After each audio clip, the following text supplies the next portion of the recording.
Hi guys, it's Caitlin, and today I am here to give you my reaction and review to Season 2, Episode 2 of Shadowhunters entitled A Door into the Dark.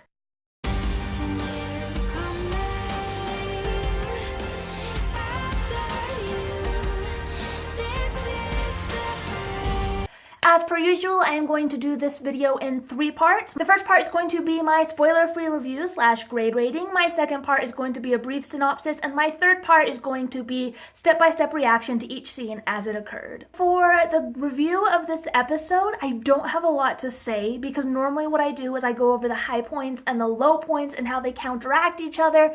And for me, this episode, there were no low points. The only issues I'd had in the previous episode were completely resolved. I felt like the music selection was much better, the acting was great in every scene, the dynamics and the interactions were phenomenal, the script was much better than it has been, the fighting scenes were choreographed beautifully, and I just loved this episode, so I would give it an A. Now we're moving on to kind of my brief synopsis of the episode. This episode kind of covers a few brief overall points that are going to kind of arc throughout. Jocelyn reveals to Clary that the reason that she tried to kill Jace is because her son is not a normal Shadowhunter. When she was pregnant with him, she was drugged and Valentine injected her unborn baby with demon blood. That's why she went after Jace. And as one of my viewers pointed out last week, that was why she didn't wake up and why things were kind of weird. And so I appreciate that feedback because it was definitely confirmed just like they thought it would be in this episode. All of this kind of causes Clary to have an existential crisis because she doesn't know who she is, she's not a mundane, she's not a shadow hunter, and she doesn't really know where she belongs. So she's having this huge existential crisis where she wants to go back to her mundane life, but she knows that she can't.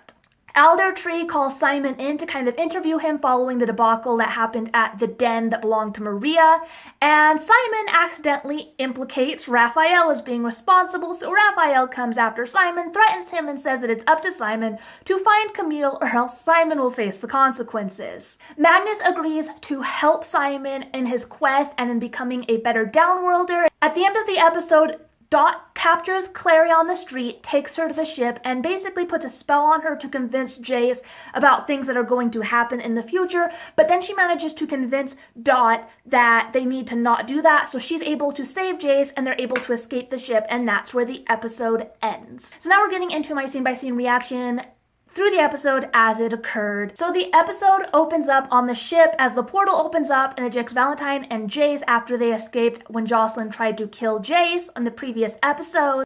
Valentine continues to brainwash Jace by using examples of, see, I was right, I protected you, I told you about your mother and what she was going to do. And then he goes further this time to make it feel as though Jace has already chosen a side by not killing Valentine, not turning him in. He has chosen Valentine's side over the Clave side. Then we jump to the Institute where Lydia is kind of facing off against Aldertree a little bit when she's giving out instructions and directions, and that did throw me off a little bit because I was under the impression that Aldertree had been put in charge of the Institute over Lydia following the Lightwoods kind of screwing her over when they went back to Idris, but he's kind of bowing to her lead and she's arguing with him, which in the previous episode was enough to get Izzy's runes stripped if she continued it. So I'm not really sure what's going on with this dynamic of power right now.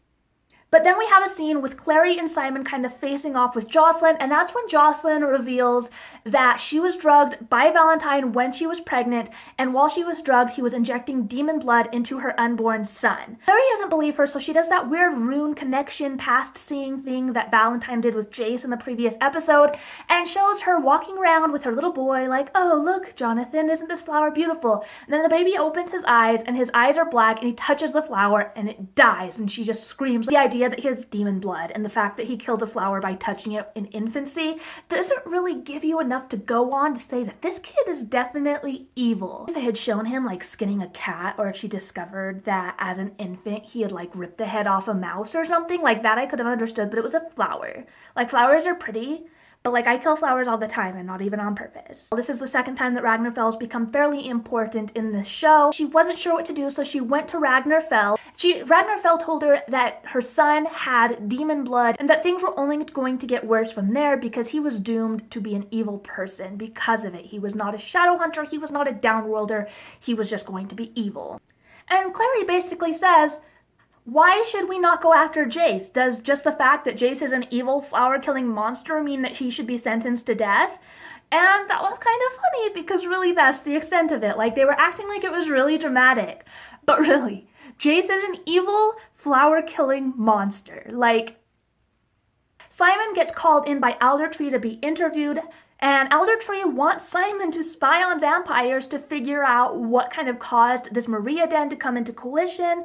Simon says no, and basically Aldertree threatens to ban Shadowhunters from interacting with vampires if he doesn't comply. Then we jump to where Alec and Clary are kind of having a face-off, and I'm not 100% sure why. Alec blames Clary for the fact that Jace is gone and the fact that Jocelyn tried to kill him because Clary was the reason that they were out there searching for Jocelyn in the first place. Isabel comes in and tries to stand up for Clary, and I'm really loving Isabel in this episode. Like, Isabel was killing it, but I really am not understanding kind of like this jump from Alec and Clary actually getting along in last season to Alec and Clary not getting along. It would have been more believable if they'd kept the relationship as flawed and difficult as it was in the books, but in the show they've been getting along. Then we jump to a scene in a karate school where these guys are fighting and the light starts flickering, and then Valentine is standing in the back, and then all of a sudden, right before the end of the match, the lights go out, and when the lights come back on, the guy who's winning the match is just gone. Then we jump back to the Institute where Lydia is giving kind of like an update on everything that's going on, and she reveals that people have been disappearing from dojos and MMA rings and boxing rings all over the city, and that they believe that Valentine and the Circle are behind it. We have another Lydia versus Aldertree moment. Remember them saying that they have sent Aldertree from the Clave as a representative to run the New York Institute. Why is Lydia even having a say and leading these meetings and telling people what to do and kind of going against what Aldertree wants? Like, tell me what is happening. Then Clary is kind of sad, and Isabel comes to comfort her, and I love this scene. I love Isabel in this series. Isabel just equals love. I'm loving the female friendship and the female empowerment in this, and I love Clary and Isabel's relationship in this show. Clary reveals that she's having this existential crisis. She doesn't feel like she belongs. Isabel tells her, "You have me, and that's not going to change." And I just loved that moment. Like, I honestly got a little teary-eyed because it was such a beautiful friendship moment, and it was just wonderful, and I loved that scene so much. Then we jump to the Jade Wolf, where the werewolves are kind of arguing with Luke because they don't want Simon there. Then we go back to that white-haired werewolf girl, and at this point I was kind of wondering, like, who is this girl? I was wondering if she was going to be Maya because she's been featured so much, and she's kind of being shown as this big deal and this ringleader within this pack. She's really angry. Like, she seems to be angrier than the rest of the werewolves, and she kind of starts something with Simon. Simon hurries and goes back into that little, like, workshop area that he's been staying in, where he finds Raphael. And Raphael is pissed because during his interview with Aldertree, Simon essentially said, "That's above my pay grade. Look at the top of the vampire chain if you want to know whose fault it is about all these evil vampire dens, and who's at the top of this vampire power chain but poor Raphael, who took over from Camille because Camille was doing bad shit, and Raphael didn't want that bad shit to happen anymore, but now Raphael is getting blamed for the bad shit because of Simon." So Raphael is freaking pissed. I still fucking love Raphael. Raphael is the best. And he basically says, you know what they do to vampires who they find guilty of this? They hang them from crosses and burn little bits of them off with the sun. So he basically tells him, you have until I have to go into my interview with Aldertree to find Camille and bring her back here, or else you are going to be the one getting your bits burned off on that cross. Then we jump back to the Institute where Jocelyn is trying to make peace with Clary, so she brings her coffee to her room and discovers that Clary is gone and left her stele on the bed. Then we get this really cool imagery of Clary walking down the street, and she's the only person walking this direction, and everything is kind of like these dull shades of gray and black and white, and she is the only spot of vibrant color in the entire scene. And I don't know what it was, but I just found this scene so beautiful and so dynamic and so interesting. Then we jump back to Alec and Isabel, who are in a dojo. This boxer who just won this match asks Izzy out. She proceeds to fight him, kicks his freaking ass. And can we just talk about the fact that I love this scene, and I'm not really sure why Izzy kicked his ass, but she's such a badass, and I'm just, Izzy killed it this scene. Like, she is a queen. Then we jump to a scene where Simon is coming through a portal, and I'm really confused by this scene because how did he arrange for this portal to be opened up to get here? Does he have Magnus's phone number? Like, this scene, even though I know that Magnus was the one who had to have opened the portal, still kind of confused me as to how Magnus knew to open it. And I thought that you could open it from one place to get to another, not that you could open it from another to get to where you were. Simon essentially came to Magnus for help finding Camille, tells Simon that if he's going to want his help, he is going to have to give him something. Simon's like, what? And he rips out Simon's hair and puts it in a glass that says vampire hair. And he's like, I was running a little low. And I really like the comedic nature of Magnus's scenes and Simon's scenes. I really like the comedy surrounding their scenes whenever they're in a scene together. They're like the humorous power group.